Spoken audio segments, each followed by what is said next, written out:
Friends, in this final installment, we're going to read the last two chapters of Days with Frog and Toad. So this chapter right here is called The Hat. And we're going to go ahead and get started. On Toad's birthday, Frog gave him a hat.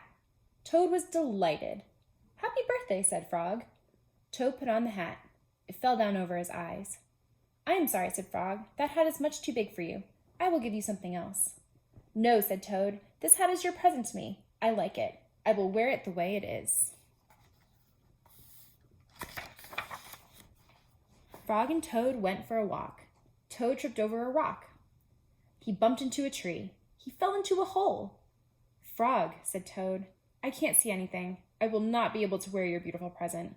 This is a sad birthday for me." Frog and Toad were sad for a while. Then Frog said, "Toad, here is what you must do. Tonight when you go to bed, you must think some very big thoughts. Those big thoughts will make your head grow larger. In the morning, your new hat may fit." "What a good idea," said Toad. That night when Toad went to bed, he thought the biggest thoughts that he could think.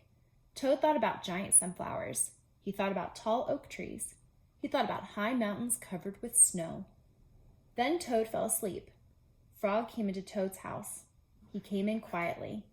Frog found the hat and took it to his house. Ooh, I wonder what Frog's going to do with Toad's hat. Frog poured some water on the hat. He put the hat in a warm place to dry. It began to shrink. That hat grew smaller and smaller. Frog went back to Toad's house. Toad was still fast asleep. Frog put the hat back on the hook where he found it. When Toad woke up in the morning, he put the hat on his head.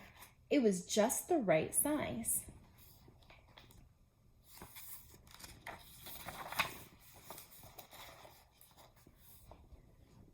Toad ran to Frog's house. "Frog, Frog," he cried, "all those big thoughts have made my head much larger. Now I can wear your present." Frog and Toad went for a walk. Toad did not trip over a rock. He did not bump into a tree. He did not fall in a hole.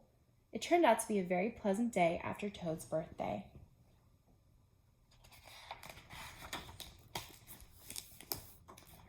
Okay, now we're going to read our last Frog and Toad chapter. This one is called Alone.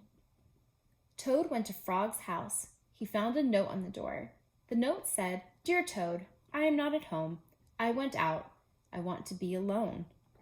"Alone?" said Toad. "Frog has me for a friend. Why does he want to be alone?"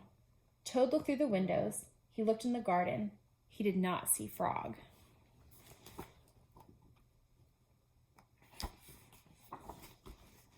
Toad went to the woods. Frog was not there. He went to the meadow. Frog was not there. Toad went down to the river. There was Frog. He was sitting on an island by himself. "Poor Frog," said Toad. "He must be very sad. I will cheer him up." Toad ran home. He made sandwiches. He made a pitcher of iced tea. He put everything in a basket. Toad hurried back to the river. "Frog," he shouted, "it's me! It's your best friend, Toad!" Frog was too far away to hear. Toad took off his jacket and waved it like a flag. Frog was too far away to see. Toad shouted and waved, but it was no use. Frog sat on the island. He did not see or hear Toad.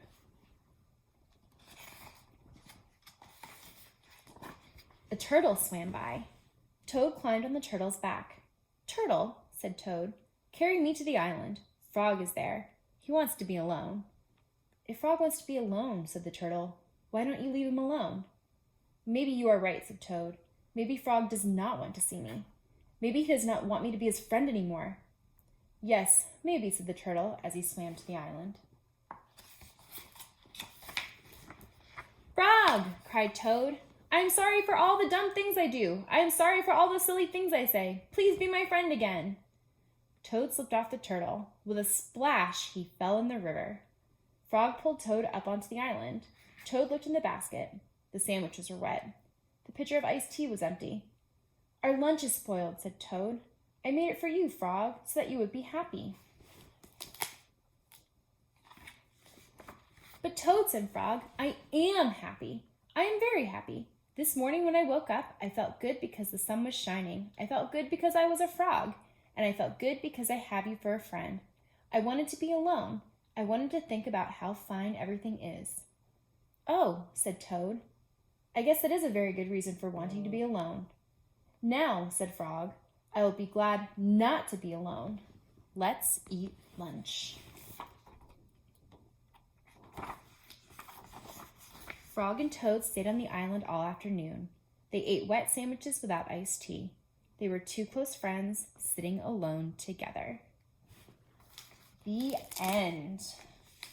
All right, friends. Well, I hope that you have enjoyed The Adventures of Frog and Toad by Arnold Lobel. We're going to keep posting videos, and next we're going to start working on Charlotte's Web.